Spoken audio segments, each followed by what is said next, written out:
Bonsoir à tous, ravi de vous retrouver pour ce nouveau numéro de Lyon Politique, l'émission de Lyon Mac TV qui décrypte l'actualité de la semaine. Pour m'accompagner aujourd'hui, le consultant en communication Damien Gouy-Perret. Bonjour Damien. Bonjour Alexis. À vos côtés, le chercheur associé chez Triangle, éditorialiste chez Lyon Mag, Romain Mels. Bonjour Romain. Bonjour Alexis. Et enfin mon confrère Raphaël Ruffier-Fossoul. Bonjour Raphaël. Bonjour Alexis.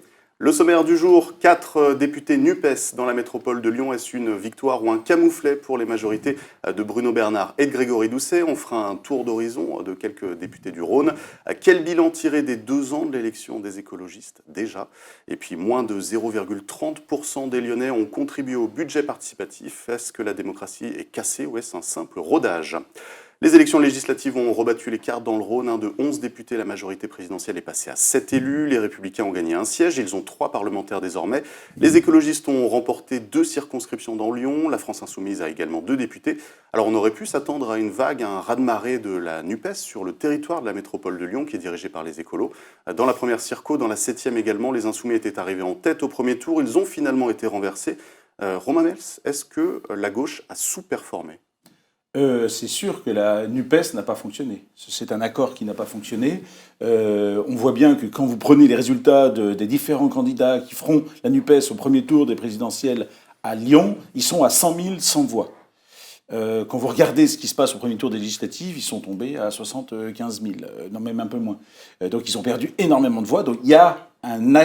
Alors évidemment, vous allez me dire, oui, mais c'est pas les mêmes élections. Certainement. Mais c'était justement l'idée de la NUPES, c'était de garder la dynamique ou même de l'amplifier, puisqu'on était parti en division. Et bien ça n'a pas fonctionné et on voit bien qu'ils ont beaucoup sous-performé. Mais ce qui ne veut pas dire qu'ils n'ont pas quand même localement gagné la 3e circonscription, c'était pas gagné d'avance. Donc ils ont sous-performé en tant qu'accord. Ça n'a pas empêché que des poulains locaux réussissent mieux que ce à quoi on pouvait s'attendre. C'est vrai qu'on passe de toute manière de 0 député de la gauche en 2017 à 4, donc c'est un gain, mais on aurait peut-être pu espérer plus, ou en tout cas eux auraient pu l'espérer.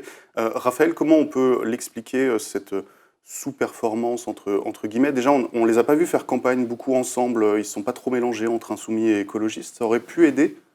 Ouais, Jean-Luc Mélenchon est venu à Lyon, il y a eu des images avec Grégory Doucet, avec Bruno Bernard, qui n'étaient pas gagnées d'avance, parce que c'est une image qui n'est pas forcément très favorable aux écologistes pour l'avenir. C'est une prise de risque de ces patrons d'exécutifs de s'afficher comme ça avec Mélenchon dans la campagne.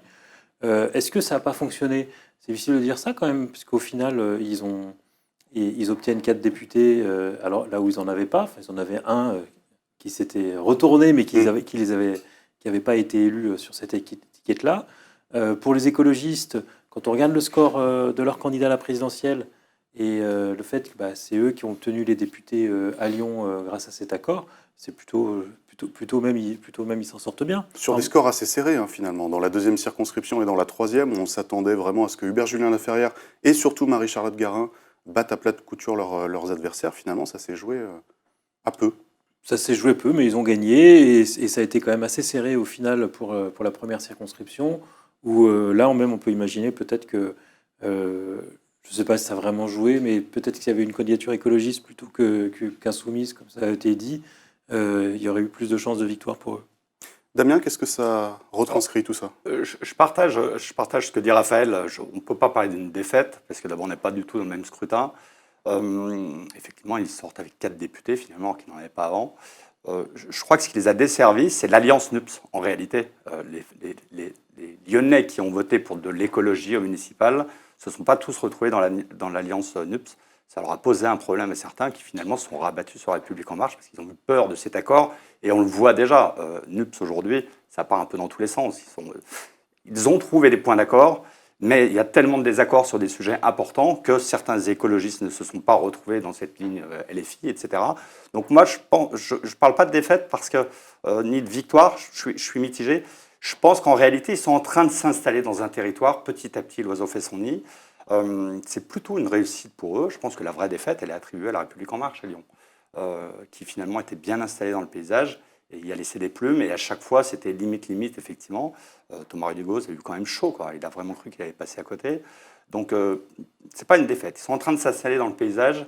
Après, on va voir ce que donne la NUPES dans l'avenir. Il y a une défaite encore plus nette à Lyon, c'est pour la droite. C'est Alors, pour, pour la droite, c'est la défaite absolue. C'est la défaite absolue, mais c'est lié beaucoup à un contexte national où les médias et Jean-Luc Mélenchon ont réussi à faire oublier qu'il y avait d'autres partis que finalement NUPES et La République En Marche. Les médias ont presque oublié de parler des autres parce que la droite n'a il pas aurait existé. fallu parler de qui à droite? Non, justement, parce que la droite n'existait pas au niveau national, parce qu'il n'y avait pas de chef. C'est difficile simplement. d'accuser les médias de ne Donc, pas avoir parlé non, de mais personne. C'est pas une accusation des médias, c'est parce que personne n'a porté cette image au niveau national. Mais ce n'était pas juste au niveau national, même au niveau régional ou au Bien niveau sûr. local, il n'y avait pas Alors, d'incarnation. Au niveau régional, il y a eu une discrétion absolue aussi. vrai qu'on n'a pas vu Les Laurent gens ont Wauquiez oublié beaucoup la dans la droite campagne. après l'élection présidentielle et sont rentrés dans un autre combat. Donc oui, c'est une vraie défaite pour la droite. Mais c'est pas parce que la droite a une défaite qu'elle disparaît de la circulation. Il y a encore des gens qui sont là, il y a encore des élus locaux. Ça peut se reconstruire petit à petit. Également, il faut arriver à trouver un chef. Parce que la droite française, elle fonctionne toujours avec un chef. Aujourd'hui, il n'y a pas de chef. Donc attendons qu'un chef arrive ou attendons que la droite française explose et revienne à ce qui se faisait dans le passé, l'équivalent RPR, UDF. C'est certainement ce qui va se dessiner dans l'avenir. Alors là, la machine se remettra en route. Il faut du temps pour reconstruire ça. Et c'est vrai qu'à Lyon, depuis des années et des années, la droite a du mal à se reconstruire parce que la ligne n'est pas toujours claire non plus. Ce qui est mauvais signe quand même pour la droite, c'est qu'effectivement, ils cherchent leur chef, mais les chefs ont désinvesti la bataille des législatives. Alors il y en aura un qui sera élu, peut-être Laurent Wauquiez à la tête du parti après ces législatives, mais on a l'impression qu'il arrivera après la bataille. C'était pendant la bataille législative qu'il y avait besoin de chef à droite, et peut-être même qu'il va regretter de ne pas avoir été dans la bataille lui-même, élu à l'Assemblée, à l'endroit où on se jouait quand même désormais beaucoup de choses. D'un point de vue purement stratégique, quand on sait d'avance qu'on va perdre une élection, on évite de la mener, donc on débarque après. Je pense que c'est ce qu'ont voulu faire les prétendants à la chefferie nationale de la droite. Mélenchon a fait l'inverse Mais- et au final, il s'en sort plutôt pas mal. Enfin, il est un peu sorti quand même. Bah, il est sorti lui-même, mais en tout cas, il a engagé une bataille qui était perdue d'avance. Ah, bah c'est pas ce qu'il disait quand même. Bah, il a Je réussi pense pas à qu'il créer un finissait- autre récit. Je pense pas qu'ils espéraient faire un groupe de 75 députés à l'Assemblée nationale quand il a dit « Élisez-moi Premier ministre ». Je pense qu'il y a quand même un océan d'une défaite qui est énorme quand même. Entre « Élisez-moi Premier ministre » et on a un groupe de 70 personnes. Enfin, quand même, jamais les Français n'ont changé de majorité entre une élection présidentielle et législative qui suivent. Là, c'est la première fois qu'il y a une majorité qui est seulement relative. Donc, le simple fait que ce soit une majorité simplement relative, c'est Non, quand même Rocard n'a pas eu une... de majorité non plus. Hein. Le- En 88, il n'a pas eu de majorité, Rocard. Effectivement, mais avec Mitterrand, qui Ah oui, bah Mitterrand voilà, qui avait était appelé... président et il avait plus de. il avait Avec plus de Mitterrand majorité. qui avait appelé à ne pas faire une majorité écrasante, que c'était Ouais, bien enfin, pas il a dit, dominer, il j'en avait poussé voudrais un bien peu quand ses même, puis à adversaires. la fin, il ne l'avait pas. Quoi. Emmanuel Macron avait une majorité relative au premier tour avec un score à 28%. Finalement, il a été élu contre Marine Le Pen. Ça n'a pas été un vote d'adhésion, donc vous pouvez tout à fait s'attendre à ce résultat pour l'élection législative. Donc moi, je ne tombe pas de ma chaise quand je vois ce résultat-là, quand je vois qu'on n'a pas de majorité absolue à l'Assemblée nationale. C'est le reflet de l'élection présidentielle. Messieurs, on est en train de dériver un peu sur le national. Pour conclure sur le local, la question en préambule était de savoir si c'était une victoire ou un camouflet pour les actions de Grégory Doucet et de Bruno Bernard. On voit qu'au fur et à mesure des élections, la gauche, l'extrême gauche, ou en tout cas la gauche unique qu'on avait pu élire en 2020, perd des voix. Est-ce que c'est le reflet de leurs actions au niveau local ou est-ce que ça n'a rien à voir? Damien, un petit mot rapide. Alors, ça a à voir et ça n'a pas à voir. Le reflet des actions locales, elles sont élues depuis 2 ans à Lyon et dans la métropole. On parle du bilan après. Hein. Voilà. Sautez pas des effectivement, étapes. oui, mais il y a un lien, forcément. Effectivement, ils payent leur inaction ou leur trop-plein d'actions pas expliquées ou leur démocratie participative qui Ah, mais là ne sert aussi, à il y a un rien. sujet là-dessus. Ouais, c'est un Sautez sujet pas après. Ouais. Ou la négation de l'insécurité. Ou finalement, bon, il y a eu le Covid entre-temps. Ils ont récupéré un pouvoir à Lyon sans s'y attendre, donc ils ne sont pas organisés. Il y a encore des tas de postes qui ne sont pas pourvus. Aujourd'hui, on est encore à tâtons. Et puis surtout, ils ont la réunionité aiguë. Donc il y a beaucoup de réunions qui aboutissent à rien. La montagne accouche toujours de souris. Donc je pense que les Lyonnais se disent finalement, est-ce qu'il faut revoter pour ces gens-là? Je crois que pour l'instant, ils n'ont rien vu. C'est un peu tôt, 2 ans, c'est très tôt. C'est très court pour vraiment obtenir quelque chose. Mais le peu qu'on peut voir n'est pas toujours satisfaisant. Mais là, je préempte le sujet d'après. Tout à fait. On va donc passer à un tour d'horizon des députés. Alors, on ne va pas faire les 14. On va se concentrer d'abord sur les Lyonnais. Thomas Rudigos, qui, on l'a dit, a été réélu dans la première circonscription et c'est le parlementaire sortant qui a eu le plus chaud, hormis ceux qui sont tombés, bien sûr, comme Anissa Keder ou Yves Blin. Son opposante insoumise, Aurélie Gris, a fait campagne en dénonçant son petit bilan à l'Assemblée. Est-ce qu'il faut qu'il travaille davantage sinon il pourrait perdre le prochain coup? Raphaël? Alors, je ne sais pas si on gagne une élection en travaillant beaucoup à l'Assemblée. C'est toujours un paradoxe. C'est quand même en faisant un travail de terrain qui n'est pas visible à l'Assemblée qu'on se fait réélire. Mais c'est en travaillant à l'Assemblée qu'on devient utile. Non, Thomas Rudigos, ce qui est intéressant, c'est que c'était sans doute le député macroniste qui imaginait le moins une majorité relative. Il était, pour lui, catastrophé à l'idée de se retrouver dans la situation actuelle. Et ça va être intéressant de voir à quel point il va mettre à jour son logiciel. J'ai vu ce matin dans le Progrès qu'il disait qu'il était prêt à travailler avec les écologistes sur le tram qui doit remplacer le métro. Il disait je voulais un métro, mais bon, ils veulent un tram. Soit, faisons-le ensemble. Je veux bien aller me battre auprès de l'État pour obtenir des financements, notamment ceux qui étaient prévus sur le téléphérique. Donc, est-ce que c'est déjà une mise à jour et qu'il se dit, oui, il va falloir maintenant trouver des majorités plus larges à l'Assemblée et donc peut-être que je montre l'exemple au niveau local. Quelqu'un voulait rajouter quelque chose sur Thomas Rudigos ou on passe à... Ah non, on passe à autre chose. Allez, à la deuxième circonscription du Rhône avec Hubert Julien Laferrière, le macroniste devenu écolo. Alors Romain, à moins qu'il change encore d'étiquette, de parti en cours de route, ce mandat, est-ce qu'il doit lui permettre de s'acheter une crédibilité dans son propre camp? Parce qu'on a vu qu'il avait été beaucoup attaqué sur sa gauche. Oui, alors je pense qu'il est effectivement un peu attaqué par les gens de la France Insoumise. Il est plus en odeur de sainteté chez les Verts. Je pense qu'il est assez facile à vivre comme garçon, et donc il a de bons rapports et avec Grégory Doucet et avec Bruno Bernard. Je pense qu'ils vont travailler ensemble. Moi, ce qui m'intéresse plutôt, c'est de savoir effectivement, est-ce que ces gens-là qui vont se mettre à être un peu, un groupe de parlementaires nationaux dans la sphère locale, c'est-à-dire Marie-Charlotte Garin, Hubert Julien Laferrière, on pourrait dire Marie Pochon aussi, qui a failli être chez nous, qui est dans la Drôme. Plus les sénateurs. Plus Thomas Dossus. Est-ce que ces gens vont exister comme une espèce de pouvoir autonome, en concurrence éventuellement avec la sphère locale, ou est-ce qu'ils vont être des relais au niveau national des demandes locales de Bruno Bernard et de Grégory Doucet? Parfois, je me dis, ça pourrait être un truc un peu amusant à regarder. Ils vont s'émanciper. Puis parfois, je me dis, non, en fait, non, ils vont pas y aller. J'ai plutôt l'impression qu'ils ne sont pas faits pour aller concurrencer ni Bruno Bernard ni Grégory Doucet. Dans la troisième circo, c'est Marie-Charlotte Garin qui a été élue et qui veut apporter de la fraîcheur à l'Assemblée. Alors il y a beaucoup d'espoirs qui ont été placés dans la jeune écologiste. Beaucoup d'espoirs, c'est aussi beaucoup de risques de décevoir au final.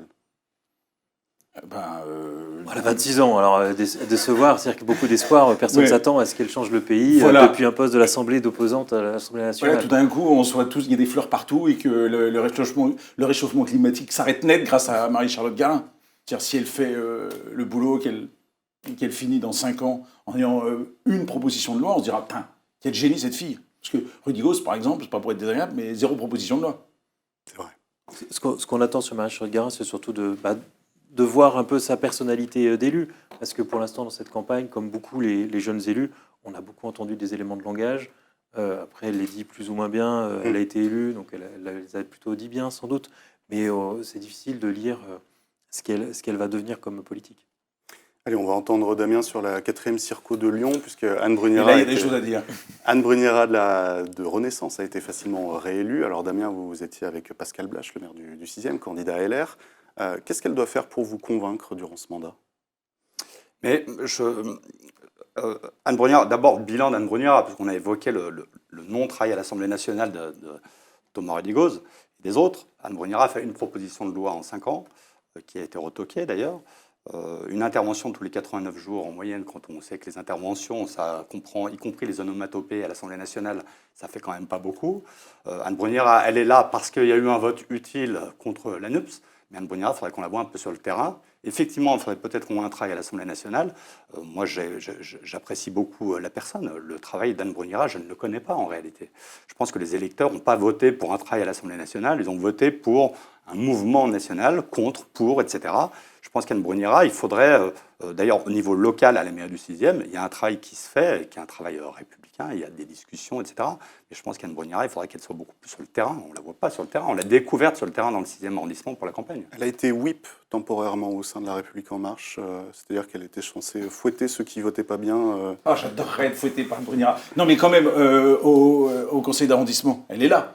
Oui, Elle tout à fait fait. des Il y a un communiqués. travail qui est Non, fait elle est au là. sein du conseil d'arrondissement. Elle est là. là, mais le travail de député, c'est un autre travail qui nécessite d'être au contact avec la population, de faire remonter des informations à l'Assemblée nationale, de parler du quotidien des gens. Et quand on analyse le travail qu'elle a fait, on a le sentiment qu'il était déconnecté, comme beaucoup de députés de La République En Marche qui découvraient ce métier. Et si on en revient aux petits nouveaux qui ont 25 ans, 26 ans, ils vont apprendre leur métier pendant 5 ans. Je ne pense pas qu'on les voit beaucoup. Si on en revient effectivement à la 3e circonscription, je ne les blâme pas. Ce n'est pas un problème d'étiquette politique. C'est une problématique de s'insérer dans un paysage, de comprendre comment ça fonctionne. Et effectivement, pour l'instant, il y a eu beaucoup d'éléments de langage. Est-ce que derrière, il y aura un vrai travail effectif ? Je ne peux pas vous le dire. Anne Brugnera, je pense qu'il va falloir qu'elle travaille plus le terrain, qu'elle soit plus présente, et puis surtout qu'elle fasse la démonstration qu'un député, ça travaille aussi à l'Assemblée nationale. Après, Brugnera comme Aurélie-Gauze, d'ailleurs, ont plutôt les cartes en main pour incarner l'opposition à Lyon. Ils ont été élus députés, ils sont en place. Oui, beaucoup plus que Pascal Blache. L'eau a le temps de couler sous les ponts. Je pense que l'opposition à Lyon, ça sera une opposition certainement de gens qui vont se regrouper pour faire une opposition aux Verts qui sont en place. Le paysage a le temps de se redessiner en 4 ans, d'abord parce qu'on ne sait pas ce que vont devenir tous ces partis. La NUPS va peut-être exploser en vol, la droite va peut-être exploser en vol. Est-ce que La République En Marche va pas exploser en vol parce qu'elle est aussi faite de briquet de broc avec des gens qui viennent de la gauche, des gens qui viennent de la droite, des équipes d'Édouard Philippe qui, honnêtement, aujourd'hui, moi je ne dis pas dans le meurtre café, je ne crois pas que la situation d'aujourd'hui ait un impact sur une élection municipale dans 4 ans. Par contre, pour Pascal Blache, j'ai un peu le sentiment que c'est l'échec de trop. C'est pas l'échec de trop, c'est le premier. Donc, heureusement qu'en politique, il y a des échecs. La politique, c'est on gagne ou on perd. Il faut s'attendre à perdre de temps en temps. Et je pense que Pascal Blache... Qui le suivait depuis longtemps, est-ce qu'il progresse, Pascal Blache ? Il progresse dans sa colonne vertébrale politique. C'était pas un homme politique quand il a été élu, donc il comprend comment ça fonctionne, il comprend les enjeux, etc. Il a encore du travail à faire en matière certainement de communication. Il a une vraie capacité sur le terrain à aller voir les gens. Et il est hors appareil politique, en réalité, c'est son défaut. Et donc, on progresse toute la vie. De toute façon, dans 50 ans, il aura encore plus progressé. Oui, mais enfin, dans 50 ans, là, pour les législatives de 2077, ça va être quand même tard. Hein. Alors, je pense qu'on aura des législatives avant. Je pense que tout le monde autour de la table est d'accord pour dire qu'on ne va certainement pas avoir un quinquennat complet avec cette Assemblée nationale. Je parierais sur une dissolution avant la fin de l'année, à titre personnel. Et je pense que si dissolution et réélection a lieu avant la fin de l'année, je pense que le paysage politique lyonnais sera encore redessiné. Je vous propose d'avancer sur l'une des 2 énigmes du département du Rhône. La première étant Idir Boumertit, le député de la 14e, qu'on n'a pas vu pendant la campagne, qu'on n'a toujours pas vu. La deuxième étant Alexandre Vincendey, que tout le monde attend voir quitter les Républicains, qui est donc le nouveau député de la 7e Circo, qui va quitter son poste de maire de Rieux-la-Pape. Est-ce qu'il va rejoindre La République En Marche? Est-ce qu'il va rejoindre le gouvernement? Il y a plein de rumeurs autour d'Alexandre Vincendey, mais en attendant, il est toujours président des Républicains du Rhône et il est en poste dans l'attente de consignes potentiellement de Jean-François Copé. Mais on ne voit pas pourquoi il pourrait quitter LR pour aller au gouvernement. Ce serait la logique, mais je ne suis pas sûr qu'il rentre au gouvernement. Le contexte est quand même pas si simple que ça. Et du coup, pourquoi il quitterait LR maintenant ? Alors qu'il s'est fait élire sur son nom, il a battu la candidate de La République En Marche. Si Laurent Wauquiez devient président des Républicains, ça risque d'être compliqué. Non mais ça dépend de l'espace qu'il aura à l'intérieur. Après, tout le monde a toujours dit depuis 2017, c'est Alexandre Vincendey qui va être élu contre Anissa Keder. J'ai regardé les chiffres, effectivement, la circonscription où Emmanuel Macron, au premier tour de 2022, a fait le plus bas score, c'est la 7e circonscription. Il a fait 11 000 voix. C'est vraiment son plus mauvais score. Et donc, Anissa Keder a perdu, effectivement. Alors, effectivement, tout le monde le disait. Mais elle a perdu sans qu'elle ait vraiment démérité. Lui a gagné, c'est pas non plus un succès incroyable. Alors évidemment, on se souvient des métropolitaines, et là, effectivement, avec Philippe Cochet, on sentait qu'il y avait quelque chose. Ils avaient, dans leur circo, là, ça marchait. Mais enfin, on ne peut pas dire non plus que ce soit un génie de la politique, Alexandre Vincendet, et qu'il ait réinventé une façon de s'opposer à la métropole. Ça. Il y avait son truc là où tout d'un coup il s'était excité. Alors, vous savez, quand il était allé faire. Les poubelles. Oui, les poubelles. Là, tout le monde lui avait dit mais c'est quoi ça? Il n'avait pas 22 ans là non plus. C'est pas un type qui inspire une nouvelle façon de faire de la politique. Donc je ne sais pas trop ce qui va lui arriver, mais je ne pense pas que la vie politique lyonnaise, régionale et nationale soit tout d'un coup réorganisée autour de Alexandre Vincendet. Damien, un mot sur Alors, Alexandre Vincendet, c'est quand même quelqu'un qui a un battant sur le terrain. On ne peut pas lui enlever ça. Notamment à Rieux, il est dans la rue en permanence, il est au contact de sa population. Je pense qu'il a fait une bonne campagne et il a été très aidé en ça par Jérémy Vréau, qui a gagné quand même la ville de Bron. C'est vrai que ça a créé une dynamique. Il ne faut pas oublier tout de même qu'Alexandre Vincendet a maltraité Anissa Keder depuis qu'elle est élue depuis 5 ans, en utilisant notamment cette fameuse vidéo du partage des classes avec un paravent qui a tourné en boucle pendant des années et des années. Et il ne faut pas oublier une chose, surtout, c'est qu'il avait gagné avec de quelques voix d'avance seulement la dernière fois. Donc il suffit d'un peu de travail de terrain, et c'est ce qu'a très bien fait Alexandre Vincendet avec Jérémy Bréau, pour récupérer ses voix, reprendre la main. Quant à Anissa Keder, elle n'a quand même pas été aidée par la République En Marche, qu'il a investi à la dernière minute en laissant circuler l'information partout, que finalement, peut-être qu'il pourrait dealer avec Vincendet. Donc elle a été tuée par la République En Marche. Elle s'est aussi un peu tiré une balle dans le pied, parce que le travail d'Anissa Keder, c'est pareil, il a été complètement inexistant à l'Assemblée nationale et sur le terrain. Donc on a quand même beaucoup de députés qui sont des gens qui n'ont pas travaillé, qui n'ont pas eu de visibilité terrain, pas eu de visibilité à l'Assemblée nationale. Donc c'est même pas le problème Vincendet, c'est le problème Anissa Keder à la base. Vincendet a gagné parce qu'il bosse, mais c'est surtout Anissa Keder qui a perdu, selon moi. Je pense que Vincendet, ce qui joue, mais je me trompe peut-être, c'est plutôt la foi d'après, ça va plutôt être la carte Édouard Philippe. Comment ça va se recomposer après Macron. De toute façon, il ne pourra pas se représenter, donc on est déjà dans l'après-Macron en réalité. Et donc, comment va jouer ses billets Édouard Philippe, comment il essaiera de recréer une majorité en s'appuyant sur la droite, et donc il pourra s'appuyer sur des gens comme Vincendet. Je pense que Vincendet sera plus utile s'il reste à LR que s'il va dans la majorité présidentielle aujourd'hui. Allez, je vous propose de passer au bilan des 2 ans de Grégory Doucet et de Bruno Bernard, puisque le 28 juin 2020, il remportait le second tour des élections municipales et métropolitaines. 2 ans de mandat que les élus refusent de faire, notamment parce qu'ils considèrent que le Covid-19, le temps d'adaptation des nouveaux élus, ne leur a pas permis de performer comme ils le souhaitaient. La vie des Lyonnais et des Grands Lyonnais n'a donc pas été franchement bouleversée en 2 ans. Pour le dernier mandat, pour le climat, est-ce que c'est problématique ? La question, c'est une autre question, parce que effectivement, la vie n'a pas changé. Enfin, notre vie n'a pas changé, je crois, vraiment. Mais en même temps, est-ce qu'on voudrait d'un pays où une élection pourrait vraiment changer la vie des gens ? En positif, oui. En positif, oui, mais ça veut dire aussi que pour changer vraiment la vie des gens, il faut avoir des leviers considérables. Il faut rentrer chez eux, il faut obliger leurs enfants à faire tel... Enfin, c'est un truc énorme de changer. La métropole peut rénover les logements. Non, mais rénover des logements, ils ont un budget qui est grosso modo le même que celui de Gérard Collomb, disons un pouillème près. Gérard Collomb passait pas sa vie à organiser des meetings aériens dans le sud pour... vous voyez, l'argent, c'est des structures. Ce qui compte, c'est l'administration, tout ça. Vous ne pouvez pas révolutionner ça. Donc ils servent à rien, ils peuvent juste gérer le quotidien. C'est une légère réorientation. Mais c'est une légère réorientation qui ne peut pas faire que nos vies changent. Et heureusement. Donc ils ont menti. Non mais, en 81, a changé la vie François Mitterrand, vous vous souvenez ? Parce qu'il a menti. Vous étiez, évidemment, 10 ans plus tard, vous naissiez. Mais je veux dire, évidemment, c'est du slogan.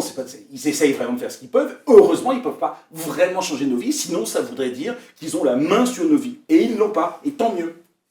Damien ? Je ne partage pas du tout ton point de vue. Moi, je pense qu'ils ont changé notre vie et pas forcément en bien. On les attendait pour faire de l'écologie et on peut être de droite, de gauche. On est tous conscients du fait qu'il y a un vrai besoin dans une ville comme Lyon. Pour l'instant, en matière d'environnement, on n'a rien vu du tout. On a vu une multiplication des pistes cyclables qui créent des bérésinats de circulation dans la ville avec des piétons qui s'y retrouvent pas, avec des bouchons qui sont démultipliés. Donc, en matière environnementale, je pense qu'on peut faire mieux. On peut passer à d'autres bilans, hein. Il n'y a pas que l'environnement. En matière d'insécurité ou de sécurité, je ne sais pas dans quel sens il faut le prendre, les chiffres sont catastrophiques. Et je voudrais revenir sur une actu qui date d'il y a une dizaine de jours, sur la déclaration du maire de Lyon qui disait « Les caméras à la Duchère, ce n'est pas mon sujet, il y en a 70 ». Il oublie quand même de dire à chaque fois que les caméras à Lyon ne sont pas entretenues, que 80% sont en panne. Et dans le 6e arrondissement, par exemple, quand vous avez des plaintes sur le cours Franklin Roosevelt ou la place Maréchal Lyotet de gens qui vont au commissariat de police et qui vont dire il y a des caméras, la police leur répond oui, mais elles sont en panne depuis 3 ans. Elles ont été installées par Gérard Collomb il y a 5 ans.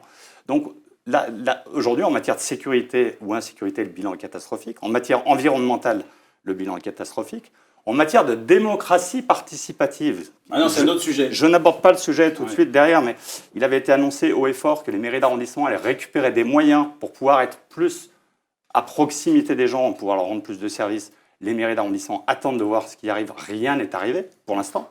C'est-à-dire qu'il y a tous les sujets qui ont été vendus par la métropole et par Grégory Doucet sont des choses qui n'avancent absolument pas. Et moi, qui suis lyonnais, je n'ai pas du tout le sentiment que ma vie s'est améliorée. J'ai plutôt le sentiment inverse, notamment dans le domaine de la sécurité. En matière environnementale, je n'ai rien vu du tout. Alors, effectivement, il y a le Covid, il y a l'apprentissage, et 2 ans, c'est court. Donc, je ne les blâme pas complètement parce que 2 ans, c'est court. Pour faire des choses. En revanche, pour refuser de nous protéger, par exemple, là, il y a un vrai problème d'être dans la négation permanente de la problématique de sécurité. Raphaël, il reste 4 ans de mandat. Voilà, c'est ça, un bilan tout en mesure.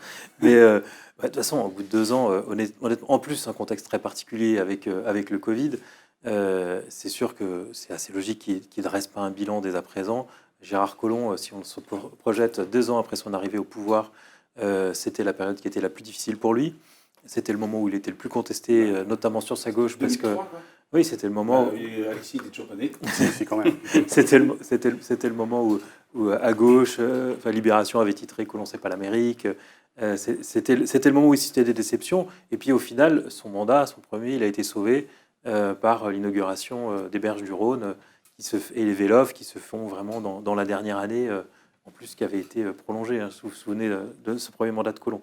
Donc dire qu'ils auraient pu changer la vie en 2 ans, personne ne pouvait attendre ça d'eux. Et c'est évident que c'est un peu tôt pour faire un bilan. Et c'est assez logique que...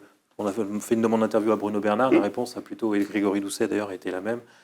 Plutôt, on vient à la rentrée et on se projette sur ce qui va arriver maintenant. En gros, ce qu'on a préparé pendant 2 ans.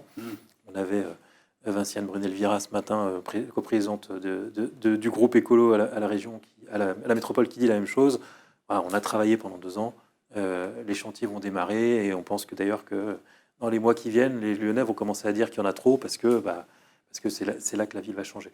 Donc un bilan radical en 2 ans, évidemment, c'est trop tôt. Après, il y a ce sujet de la sécurité, je pense que pour le coup, c'est un vrai sujet qu'ils ont sous-estimé.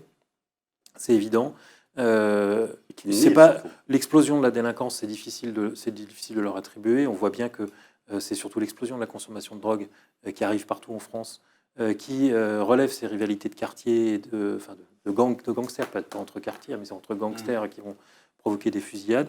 Voilà, une explosion de la consommation de drogue depuis le Covid, à laquelle il n'y a pas de réponse vraiment nationale. Et là, ils ont le tort, c'est vrai, de ne pas avoir pris la mesure assez vite de ça. Sur les rodéos urbains, par exemple, ils ont fait beaucoup de progrès. Il y a eu des rodéos urbains, il n'y en a plus maintenant. Sur les rodéos, ils ont fait des cours de théâtre pour les Dalton.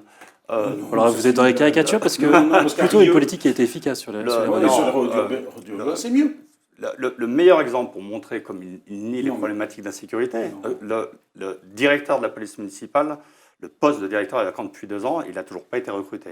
Il n'y a pas eu de recrutement de policiers municipaux depuis. Et, et le parc de caméras de Lyon est en panne en permanence, n'est pas entretenu et c'est une volonté. Il a harcelé Darmanin pour qu'il lui donne des policiers. Là, je parle de police municipale, je ne parle pas de police nationale. Je parle d'un entretien de caméras. D'un entretien de caméras lyonnaises géré par la ville de Lyon qui n'est pas fait.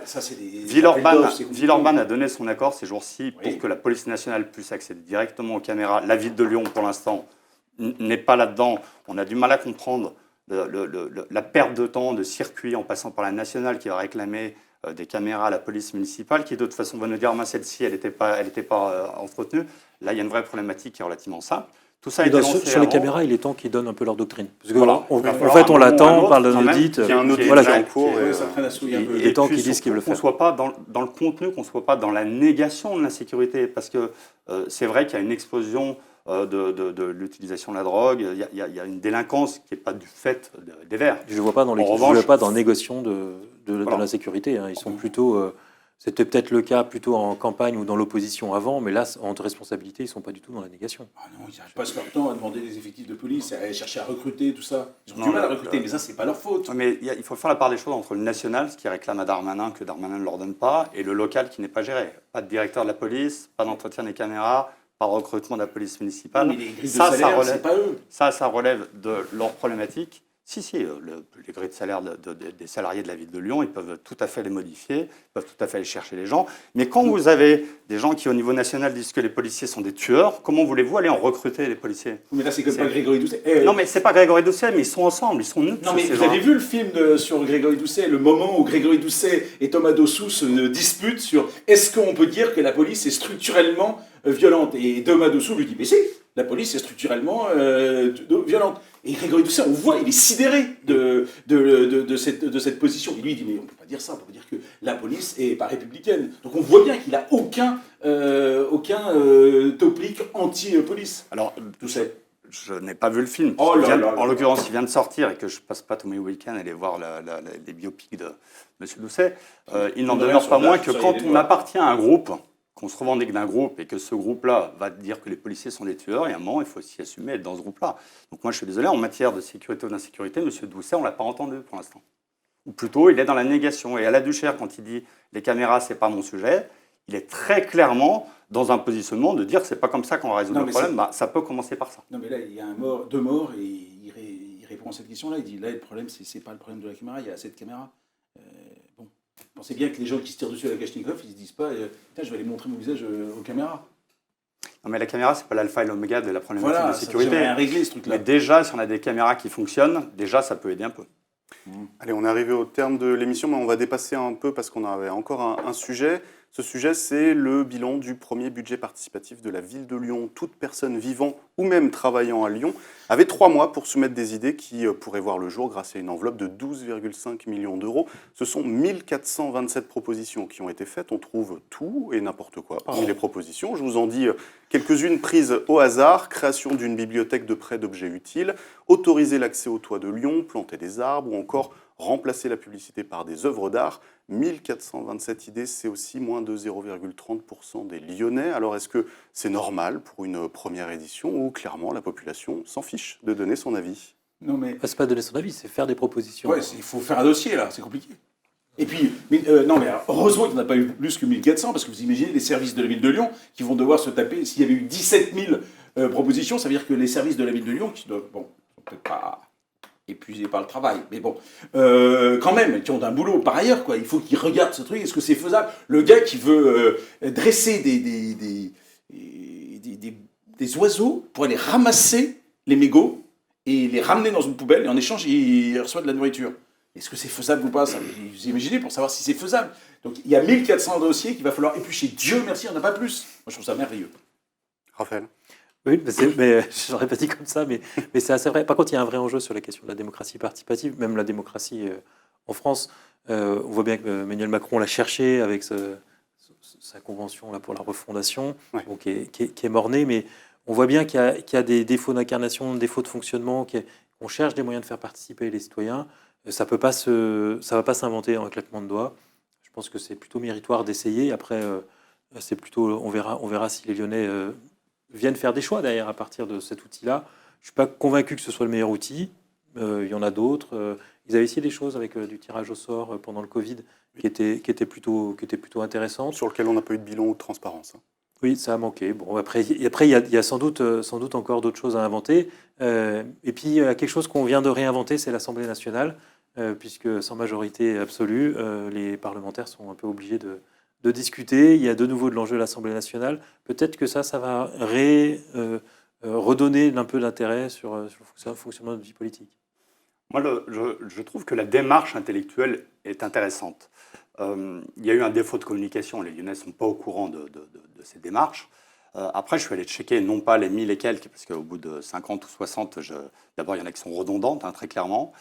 J'ai surtout découvert qu'il y a énormément de choses qui étaient travaillées par des élus des arrondissements depuis des années et que finalement, il n'y avait pas grand-chose de neuf, à part peut-être l'histoire de l'oiseau qui est éduqué pour aller chercher des mégots que je n'ai pas vu. Si je l'avais vu, je l'aurais ressorti.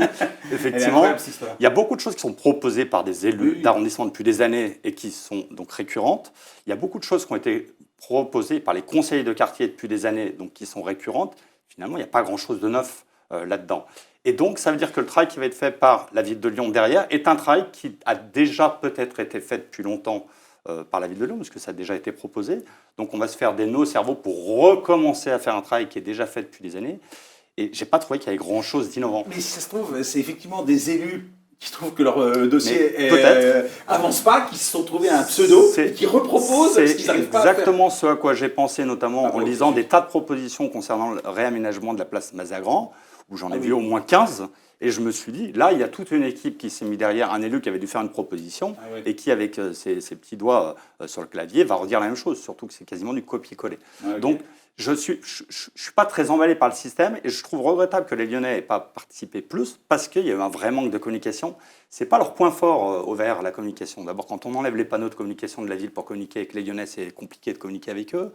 Et, des vieux panneaux avec des petits points lumineux. C'était efficace. Quand vous fermez une rue... Ça marchait quand on passait en voiture, quand on était coincé dans les bouchons, on les voyait. Quand vous modifiez la circulation d'une rue, quand vous fermez une rue, quand vous avez une alerte à la pollution, etc., c'était des panneaux qui étaient... Il y avait des messages d'amour. Oui, je ne suis pas sûr que ça ait changé beaucoup notre quotidien, mais ils se privent eux-mêmes d'outils de communication, et je trouve que c'est dommage dans ce cas-là, parce que certainement, il y a des tas de Lyonnais qui auraient eu envie d'y aller, de dire des choses, peut-être qu'on aurait pu en sortir des choses intéressantes. Juste un petit dernier mot quand même sur le sujet. Il ne faut pas oublier que la démocratie, dans la loi PLM Paris-Lyon-Marseille, fait qu'on a des élus d'arrondissement, des gens qui sont élus, et qu'avec ce système-là, on passe quand même au-dessus des élus d'arrondissement, c'est-à-dire qu'on leur dit « vous ne servez à rien », on va s'adresser directement aux quelques Lyonnais qui ont envie de nous faire des propositions. Et cette loi PLM, il faudrait sans doute la modifier, parce qu'aujourd'hui, on a quand même des élus locaux qui n'ont aucun pouvoir, tout simplement. Et un dernier mot, Romain, parce qu'on parle souvent des super citoyens, c'est ceux qui s'impliquent dans les conseils de quartier, dans les associations, qui donnent leur avis, qui assistent au conseil municipal, il faut le faire. Est-ce qu'on peut arriver à briser ce plafond de verre et convaincre davantage les Lyonnais de base de participer au jeu démocratique de la cité? On peut le faire, mais c'est quand même très risqué quand vous êtes un élu. Pourquoi vous vous court-circuiteriez vous-même? Si vous donnez vraiment le pouvoir aux citoyens, vous n'en avez plus. Après, les élus gardent le pouvoir sur les idées qu'ils vont sélectionner. Alors, désormais. Dans ces cas-là, vous ne donnez pas de pouvoir aux citoyens. Donc, vous voyez, soit l'un, soit l'autre. Ce n'est pas tellement la question de se court-circuiter, c'est de donner le pouvoir à plus légitime qu'un élu. On a beaucoup parlé du taux de participation, mais il n'empêche que nos élus représentent 30-40% du corps électoral.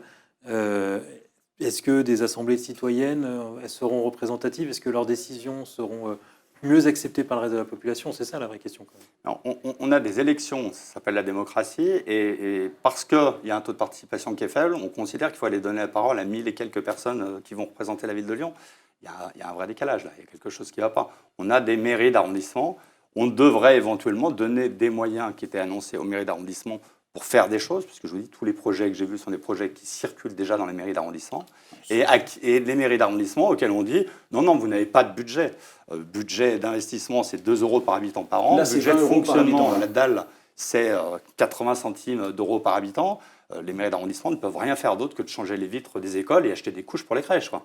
Donc il y a un moment, avant de vouloir réinventer une nouvelle démocratie, il faut peut-être faire fonctionner la démocratie. Si c'était vraiment des verres, les couches seraient non jetables, et là, vous feriez moins les malins dans les crèches. Donc ça prouve bien qu'ils n'ont pas changé notre vie, et Dieu merci pour les gens qui gardent les bébés, parce que si c'était des couches à laver...